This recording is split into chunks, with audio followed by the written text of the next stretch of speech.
Hello everyone, Revoltech here with a Revoltech action figure review. This time we'll be looking at the Eva-03 Production Model. Now Revoltech is a toy line produced by a company called Kaiyodo from Japan. And the Revoltech line's sort of claim to fame is the Revolver joint, which is essentially a combination of a ball joint and a ratchet joint. I'll just move this back a moment and show you a picture here. You can see up here, this is a diagram on the box that sort of explains the Revolver joint. So as you can see, it's taken apart, and in the middle there is a ratchet joint set up, and it shows it here where it can swivel to that degree, and also show different forms of movement for a joint. So it can not only does it move on an axis, but it can also rotate. And the great thing about the Revolver joint is that with the sort of mobility you can get from a ball joint, you combine it with the strength of a ratchet joint because it can hold fixed positions very well. So here's the action figure. It's an Eva unit, which is from the anime Neon Genesis Evangelion, which I believe came out originally in 1996. Now this action figure was produced in 2006, and I believe it was to commemorate the 10-year anniversary of the anime. Now the Unit 3, to be honest, I don't know much about. I've watched Neon Genesis Evangelion years ago when it first came out as a kid. I was probably like 11 or 12 when I first saw it. So I only have vague memories of the anime. I do know two things for sure though. I am not a huge fan of the story. A lot of people really love, they're totally blown away by the story. Even as an adult, when I look back on the synopsis and from my recollection of the anime, it doesn't really impress me that much. I think it's fine, but it wasn't, and it probably still won't be mind-blowing to me. On the other hand, what I was really impressed with was the character design and mecha design. I really like the art direction for the anime, and the Evas are a big part of that. I just think it's such a really interesting design concept for what are somewhat, I guess, mecha or giant robots, but if you watch the anime you'll find out they're more than that.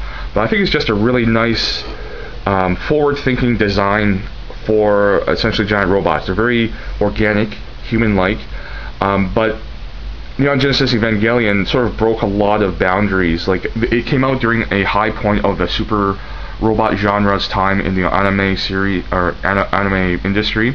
Neon Genesis Evangelion came in and took elements of super robot genre and also the real robot genre and other things as well, and sort of melded it together. So it was a really, in my opinion, even though I'm not the biggest fan of the story itself, I recognize its sort of revolutionary impact on the anime industry. It's still felt today, where a lot of people are heavily influenced by the series and the art direction and creativity that was used for the story.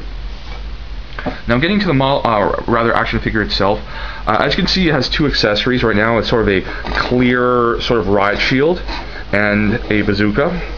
It comes with also two other sort of weapon accessories, a machine gun and a nightstick. Now, in addition to those, it comes with an extra head.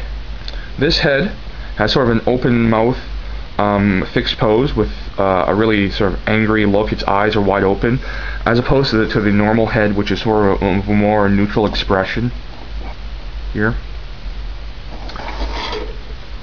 In addition to those, right now it's got two sort of trigger finger hands that can grip items. One for the bazooka and one for the shield.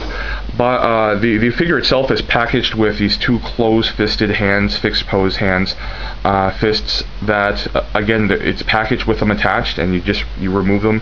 They're simple circular ports, and you just peg them onto the wrists.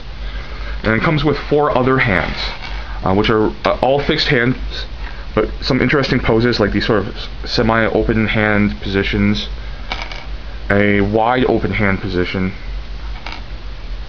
and a sort of finger pointing position, just to say, hey you, I'm going to destroy you, or something.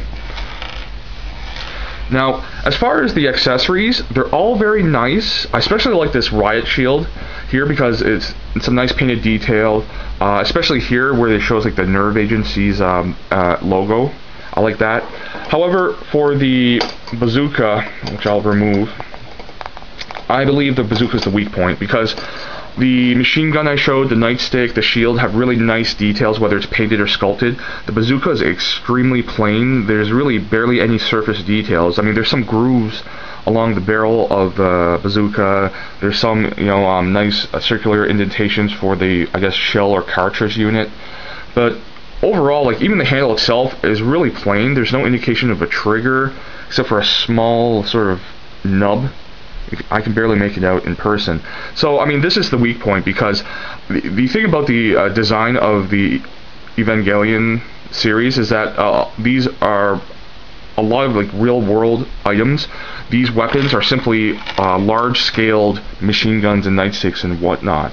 So, like, this machine gun, for example, has some really nice sculpted surface detail, whereas bazooka is really lacking. So it's unfortunate, because a lot of people might favor the bazooka for posing like I do, and it's sort of, when you look at it from afar, it looks really neat, but when you get up close, it really does look like kind of like a cheap hunk of plastic, and it takes away the otherwise sort of convincing feel of the other accessories. Another thing I'll show here about the shield, and I'll just take a moment here to remove it, which can be a little tricky due to the way that the hands are posed. You don't want to force it, you just sort of want to maneuver it, and it'll pop out or slide out pretty easily. So don't force the handle out, because the type of plastic it uses is somewhat flexible, but because it's a clear plastic, it's inherently more brittle than opaque colored plastics due to the formula used to make this clear plastic. So be careful with it. You don't need to be too ginger, but just, again, be careful when you put it into the hand and remove it. One thing I like about the shield is the way that the handles are nicely detailed. They're painted in black and silver, and they have grooves or ridges to show like the grip of the handle for the shield. And it has two handles so that you can use it on either arm, and it'll look correct. I really, of all the accessories, the shield is my favorite one. I don't know, I like riot shields for some reason. Now, the figure itself is chock full of points of articulation. I'll point them out. I won't go over them all, because if you've seen any other Revoltech reviews or my previous VF1J review, you'll see what the joints are capable of. But I'll just point them out. Like, the ankles have revolver joints, so if you can hear the click, that's the ratchet component. The knees have revolver joints. The hips actually are dual cut joints. There's a cut at the hip to allow it to swivel forward significantly, but it can't go back that far. Like, it can only go back that far. It's pretty limited. But then it's cut again at the upper thigh to allow full rotation. So combined, those two cut joints allow a really great variety of posing. The waist itself allows rotation full.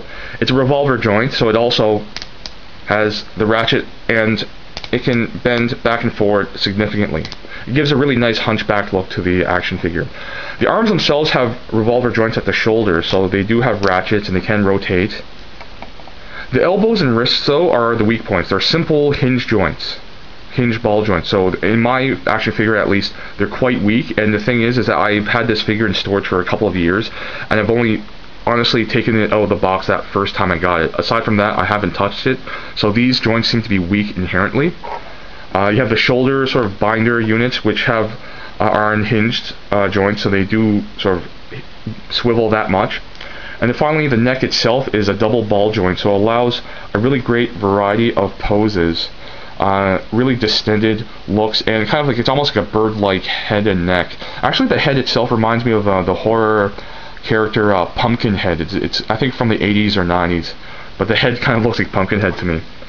And the action figure, as you can see, can have some really extended poses. It does take some maneuvering to get it just right, but once you get it just right, due to the revolver joints, it can hold the position quite well.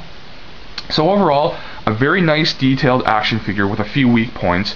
Again, for me, the main weak points are the lack of detail in bazookas, and the bazooka accessory, and the sort of weak hinge joints for the elbow and wrist.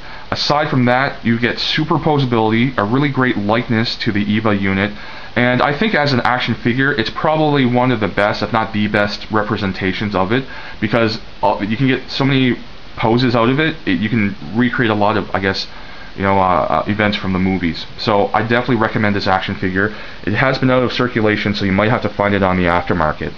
So I hope you guys enjoyed the review, and thanks for watching, and until next time.